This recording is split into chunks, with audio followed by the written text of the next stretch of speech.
Assalamualaikum warahmatullahi wabarakatuh. Perkenalkan, nama saya Dunawa Prilia dari kelas 11 IPA 1. Di sini saya akan membahas tentang Perjanjian Renville. Yang pertama ada pengertian. Perjanjian Renville adalah perjanjian antara Indonesia dengan Belanda yang terjadi pada tanggal 8 Desember 1947 sampai 17 Januari 1948 di atas gelada kapal perang Amerika Serikat sebagai tempat netral USS Renville yang berlabuh di Jakarta. 2. Latar belakang masalah. Perjuangan bangsa Indonesia bukan hanya dilakukan secara fisik saja, namun dilakukan pula dengan jalan diplomatik. Sikap perlawanan rakyat Indonesia di berbagai daerah menyadarkan pihak sekutu bahwa mereka tidak dapat mengabaikan perjuangan rakyat Indonesia dalam mempertahankan kemerdekaannya. Kesadaran itu mendorong sekutu untuk mempertemukan pihak Republik Indonesia dan Belanda di meja perundingan. Para pemimpin bangsa Indonesia pun menunjukkan niat baiknya untuk menyelesaikan perselisihan Indonesia-Belanda dengan cara-cara damai. Rencana untuk mempertemukan pihak Indonesia dengan pihak Belanda di meja perundingan diprakarsai oleh Panglima AFNI, yaitu Letnan Jenderal Sir Philip Christison. Pemerintah Inggris segera mengirim Sir Archibald Charles ke Indonesia dan selanjutnya bertindak sebagai penengah dalam perundingan Indonesia-Belanda. Perundingan antara Indonesia dengan Belanda dimulai pada tanggal 10 Februari 1946. Dalam perundingan ini, delegasi Indonesia dipimpin oleh Perdana Menteri Sultan Syahrir dan delegasi Belanda dipimpin oleh Van Mook. Pertemuan yang diadakan di Jakarta itu ternyata tidak membuahkan hasil karena masing-masing pihak tetap pada pendiriannya.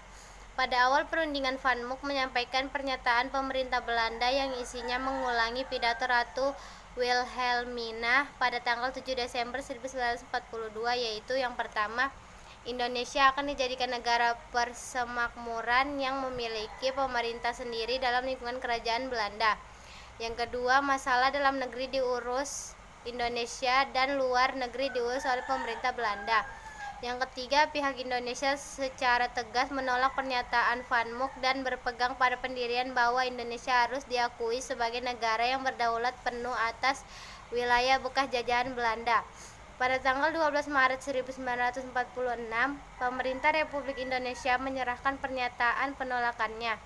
Sekalipun perundingan di Jakarta mengalami kegagalan, tetapi pertemuan itu telah mengajarkan Republik Indonesia, Belanda, dan Inggris di meja perundingan yang kemudian menjadi dasar perundingan-perundingan selanjutnya. Salah satu perundingan diantaranya adalah perundingan Renville.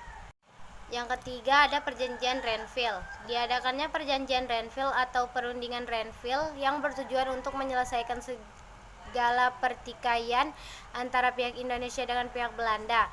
Perundingan ini dilatar belakangi adanya peristiwa penyerangan Belanda terhadap Indonesia yang disebut dengan agresi militer Belanda pertama yang jatuh pada tanggal 21 Juli 1947 sampai 4 Agustus 1947.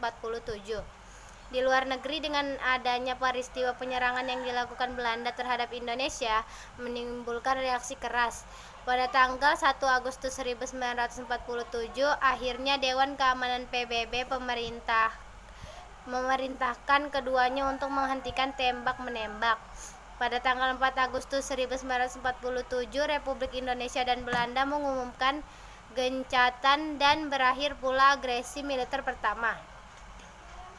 Agresi militer pertama disebabkan adanya perselisihan pendapat yang diakibatkan bedanya penafsiran yang ada dalam persetujuan Linggarjati, di mana Belanda tetap mendasarkan tafsirannya pidato Ratu Wilhelmina pada tanggal 7 Desember 1942, di mana akan dibentuk dan dijadikan anggota Commonwealth serta akan dibentuk negara federasi.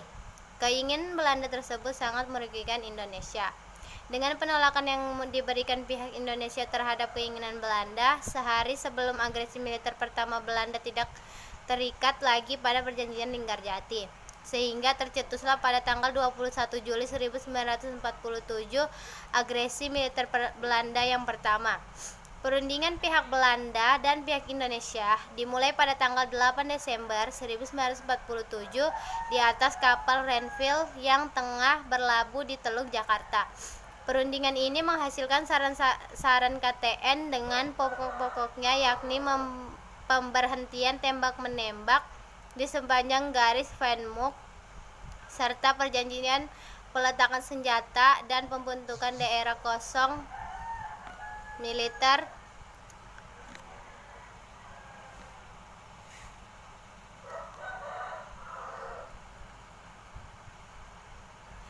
Pada akhirnya perjanjian Renville ditandatangani pada tanggal 17 Januari 1948 dan disusul instruksi untuk menghentikan aksi tembak-menembak di tanggal 19 Januari 1948.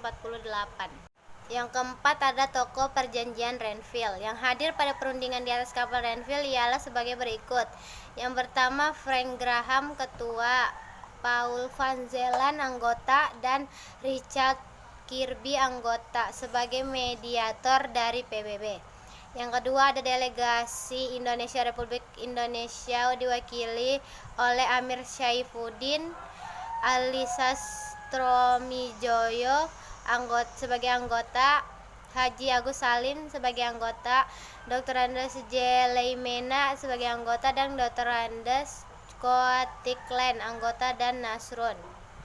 Yang ketiga ada delegasi Belanda diwakili oleh R. Abdul Qadir, Wijoyoatmojo, M. R. H. A. L. van Vedenbroek, Dr. P. J. Kots anggota, dan M. R. Dr. C. Solma. 5. Isi dari perjanjian Renville. Berikut merupakan pokok-pokok isi perjanjian Renville, yaitu 1. Belanda akan tetap berdaulat hingga terbentuknya RIS atau Republik Indonesia Serikat. Yang kedua, RIS atau Republik Indonesia Serikat memiliki kedudukan sejajar dengan Uni Indonesia Belanda. Yang ketiga, Belanda dapat menyerahkan kekuasaannya ke pemerintah federal sementara sebelum RIS terbentuk. 4. Negara Republik Indonesia akan menjadi bagian dari Republik Indonesia Serikat. Yang kelima, 6 bulan sampai 1 tahun akan diadakan pemilihan umum, pemilu, dan pembentukan konstituen RIS. Yang keenam, setiap tentara Indonesia yang berada di daerah penduduk Belanda harus berpindah ke daerah Republik Indonesia. Yang keenam ada dampak perjanjian Renville. Akibat buruk yang ditimbulkan dari perjanjian Renville bagi pemerintah Indonesia yaitu: yang pertama, semakin menyempitnya wilayah Republik Indonesia karena sebagian wilayah Republik Indonesia telah dikuasai pihak Belanda. Dengan timbulnya reaksi kekerasan sehingga mengakibatkan kabinet Amir Syaifuddin berakhir karena dianggap menjual negara terhadap Belanda. Yang ketiga, diblokadenya perekonomian Indonesia secara ketat oleh Belanda. Yang keempat, Republik Indonesia harus memaksa menarik mundur tentara militernya di daerah gerilya untuk ke wilayah Republik Indonesia. Yang kelima, untuk memecah belah Republik Indonesia Belanda membuat negara boneka, antara lain negara Borneo Barat, negara Madura, negara Sumatera Timur, dan negara Jawa Timur. Yang keenam ada perundingan Renville yang berubah perjanjian Renville. Sebuah hasil dari perundingan setelah terjadinya agresi militer Belanda pertama, berlangsungnya perundingan ini hampir 1 bulan. Dalam perundingan ini KTN menjadi penengah wakil ketiga negara tersebut, antara lain Australia diwakili Richard Kirby, Belgia diwakili Paul van Zeeland, Amerika Serikat diwakili Frank Graham, untuk Indonesia sendiri oleh Amir Syaifuddin, dan Belanda oleh Abdul Qadir Wijoyoatmojo, seorang Indonesia yang memihak Belanda. Dalam hal ini perjanjian ini menimbulkan banyak kerugian bagi Indonesia sehingga timbulnya agresi militer Belanda yang kedua. Yang terakhir ada kesimpulan. Perjanjian Renville merupakan perjanjian yang terjadi guna untuk menghentikan agresi militer Belanda. 1.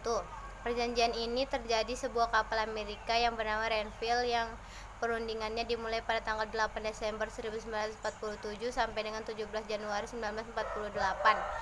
Perjanjian ini juga terjadi atas desakan dari Dewan Keamanan PBB yang mendesak agar diberhentikannya konflik tembak-menembak antara Indonesia dan Belanda. Untuk hal ini kemudian Dewan Keamanan PBB membentuk komisi yang dinamakan Komisi Tiga Negara KTN. Sejak Agustus 1947, komisi ini bertugas untuk mencari dan menyelesaikan sengketanya Indonesia Belanda. Dipersilahkan memilih setiap perwakilan untuk KTN ini. Pemerintah Indonesia meminta Indonesia Australia menjadi anggota komisi, sementara Belanda meminta Belgia dan kedua negara KTN ini meminta Amerika Serikat. Australia sendiri diwakili oleh Richard Kirby, Belgia oleh Paul van Zeeland, dan Amerika Serikat diwakili oleh Frank Graham. Sekian pembahasan dari saya. Bila ada kata-kata yang salah mohon dimaafkan. Wassalamualaikum warahmatullahi wabarakatuh. Terima kasih.